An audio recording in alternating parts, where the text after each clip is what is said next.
Hey everyone, welcome to another episode of Real Hazardous. Today I'm going to show you how I rig up my high-speed lures. So, we got ourselves a mag base and Sincero lure. It's a big boy. I've been doing really well last couple years on these mag base and Sincero lures. I got some more. Going to rig this one up and we'll use this as our test case. So, this is my lure. This is how I rig it for other lures, bullet heads, like Wahoo Whacker XLs, Mr. Bigs, pretty much typical Wahoo lures. I've got the hooks. I'll be using Mustad 77, 32, 10 aughts. Depending on the lure size, I may use a 9 aught or an 11 aught, but 10 is probably my most common. And I'll be rigging it on AFW 49 strand, 7x7, it's 480 pound test. Besides that, we're gonna need some crimps. We've got our crimpers, we've got our wire cutters, and I've got some other little cutters that I'll use later. I'll show you what for. And I've got some heat shrink. Now, you can do it two ways. My ideal way is I like heat shrink. This heat shrink in particular is very stiff. But another option you can do now, or you can have from the boat, is you can wrap it with electrical tape to give it that same stiffness. And then the other thing I have is a heat shrink gun below for when we tighten this down. So let's get started. First, I'm going to take out some wire. Another thing I do, I haven't really shown it here, but a lot of times I'll check these tips beforehand and I may sharpen them. I get these guys super sharp. And sometimes if the tip's too long and pointy, I'll actually cut it off and file it down. Because sometimes a real small tip will actually bend. Like I've had Wahoo hit, and I look at the lure and this tip is bent upward, which is not good. It's not going to set the hook very well on the next Wahoo hit. So sometimes I'll just go ahead and cut these down, sharpen it off, resharpen it, and it'll be stronger that way. You don't have to, but if you do get a Wahoo hit on your lure, remember to always check the hook. After a Wahoo hit, I check the whole lure down, make sure everything's holding, the crimps are good, the hooks are good, stuff like that. And I'll put a link in the description for all the little things I've used, different hooks, crimps, stuff like that. So I like to do this wraparound technique to give it a little extra stiffness to start things off. Actually go through and rather just do a simple loop, which you can do.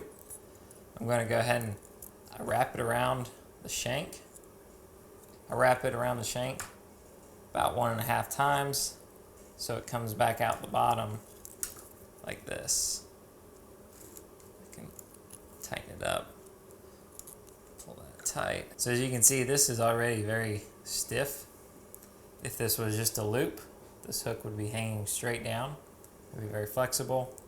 So this is already a good stiff rig. So now I'm going to cut this off. This is going to be my first hook. It's a double hook rig. How far in between the hooks is kind of a matter of preference. Say like about a fist. You want simple, easy measurements. I've seen some closer like that. It's all whatever you prefer. Probably about like this. You can cut yourself off some extra and play with it if you want. Cut myself off some extra. And here we go. So now, before I crimp this hook on to this hook, I need to put on a piece of heat shrink, or else we're going to be using the electrical tape, which again works, but I'd like to use heat shrink. For this one, we're going to need the full size. We're going to need this 3/8 piece. The 3/8 piece really just needs to go about this much. It's about an inch, inch and a half. These shears will cut it nicely. So I'm going to go ahead and do this about like this. Oops. Okay, take this. This is going to make it even stiffer. Put it right over, just like that. I'm going to put a piece, see how long I want this. I'm going to end up putting a smaller piece of heat shrink too for some extra stiffness. So now I'm going to cut off a little piece of this 1/8 inch tubing. I'm going to go ahead and run it down on this. This will make this part of the wire very stiff. I'm going to put on a second crimp. I'm going to go ahead and make a loop, just like that.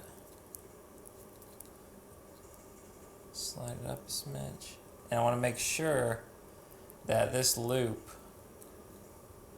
is flat like this, because this hook, this loop is loop and the hook are going to get a loop around it to hold them both together, and it's going to heat shrink.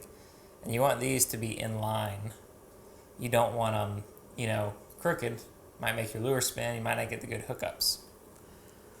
So there you go. So we can go ahead and build this whole, basically part of the hook, or yeah, of the rig, I should say. So I got the loop where I want it. I'm happy with that. Let's go ahead and crimp it straight. You got a little bit of play because you're going to heat shrink it, and you can get exactly the kind of angle you want once that heat shrink goes in.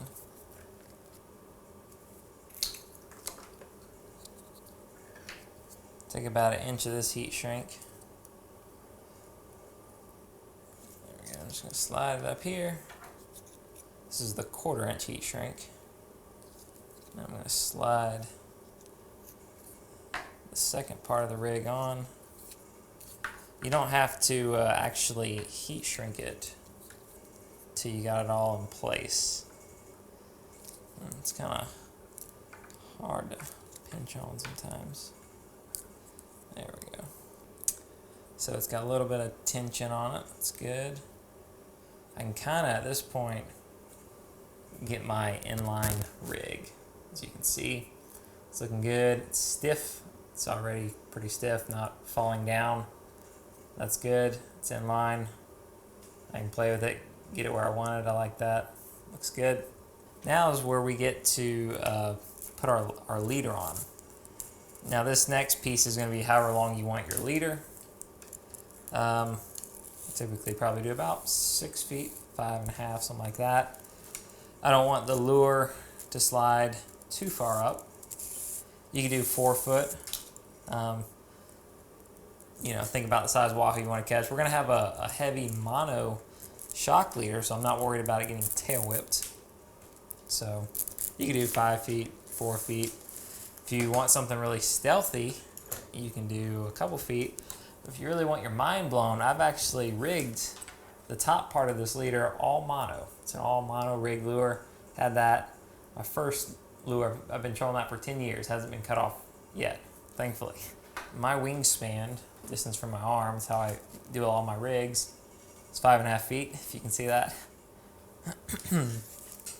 So I'm going to do it about that, and that'll be plenty.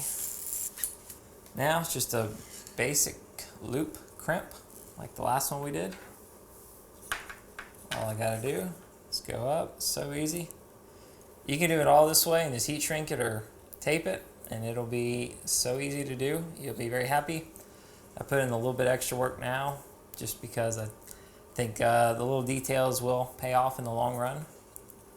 But if you're in a time crunch, or you know, you're still experimenting, you can loop it. If you just want it easier, want to get done with it, that's fine. You can always pay someone to do it. Probably the easiest way. There we go. So that's where we're at. Now there's something very important about my crimps that you don't see sometimes when you buy it. I've gotten like pre-rigged stuff, and it's cool seeing how different people do it, because there's a lot of different ways, a lot of different styles. But I'll tell you why I like this way, and you can decide how you want to do it. As you can see, there is no wire sticking past the crimp. It's very important. Sometimes I'll see it where they'll have an 1/8 inch or a 1/4 inch just sticking out. And you say, what's wrong with that? Well, this wire is very tough. And that end, especially as it starts getting frayed, will tear up your hand. I mean, it'll cut it all up. You know, if you grab onto this rig, or some of even the top part of the rig, when we crimp it up here, if you go to grab it and the fish jerks, is flopping the boat, he jerks around, or the fish is in the water, he gets the second one and he pulls, and that little fraction of that wire sticking out will just put a gash in your hand. I mean, it'll cut the whole thing up. It'll be very painful. You might have shards of those little wires in your hand. It's not good. So I keep it clean, I keep it flush. Now if it was mono, you want to leave a little eighth out. It's no big deal. I mean, it probably makes you feel good that it won't slip through having that little eighth out. It won't cut you. That's why I say it's no big deal. But this is totally strong and it's safer. So you don't want to be 60 miles offshore like us. Someone gets a bad cut, well, what are you gonna do? You gotta take him in if it's that bad. If he's bleeding bad, if he needs stitches, you just ruin your day just because you slacked on safety. Okay, and this final piece goes over top.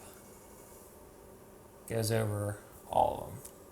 So the sizes I've used, just as a reminder, it's 3/8, a quarter, and an eighth. So there we go. I'm liking that. It's good, nice and stiff. It's very strong. Got it where we want it. Now we're going to heat shrink it. Don't leave your heat shrink around on the table next to your hook and start heat shrinking, because you'll just heat shrink all this. So get that well out of the way. Just a little friendly reminder. You can lay your rig on the table if you want to make sure that it's in line. This is looks good to me.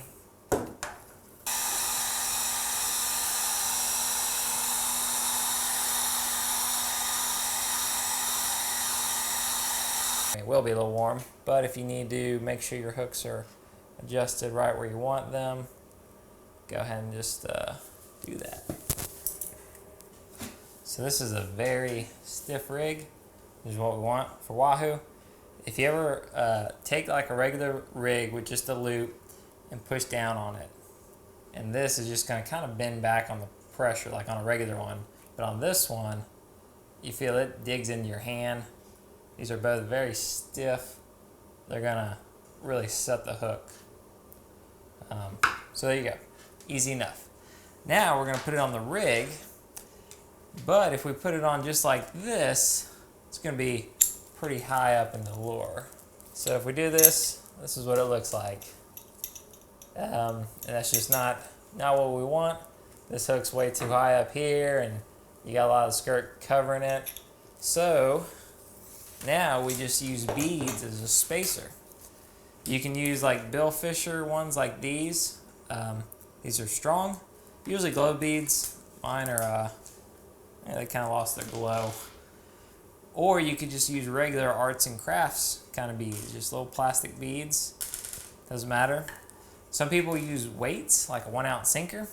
I tried that and I didn't really like it because all that weight on the hook, when I grab the lure, this thing just wants to follow the floor and drag or something, but it's a little bit lighter, so it doesn't cause an issue. So I personally like beads a little better.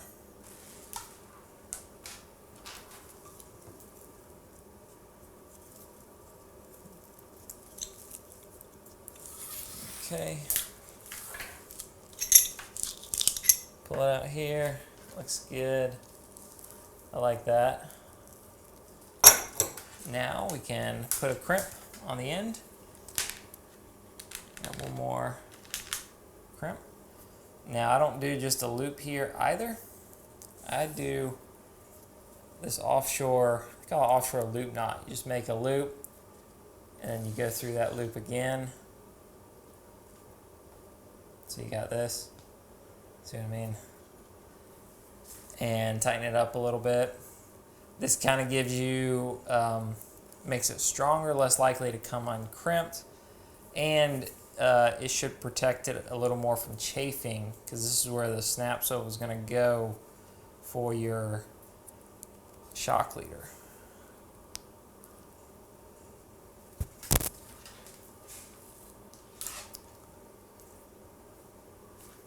So don't forget to crimp it. Don't do all that work and not crimp it, and then you got pulling and bam, comes off. I've not done that before, but I could see it happening to somebody. Now there's one more thing we need to complete the skirt. That guy's eyeball. Just kidding. Quote from a movie. Okay, last thing. This looks good. I'm happy with it. It's gonna catch some fish. One more thing we got to do is we always leave this bottom hook exposed. See, right now it's hidden. So I cut a little bit of the skirt just above it. It's kind of like giving it a haircut. I'm sure you've all had practice with haircuts, doing your own haircuts in the COVID.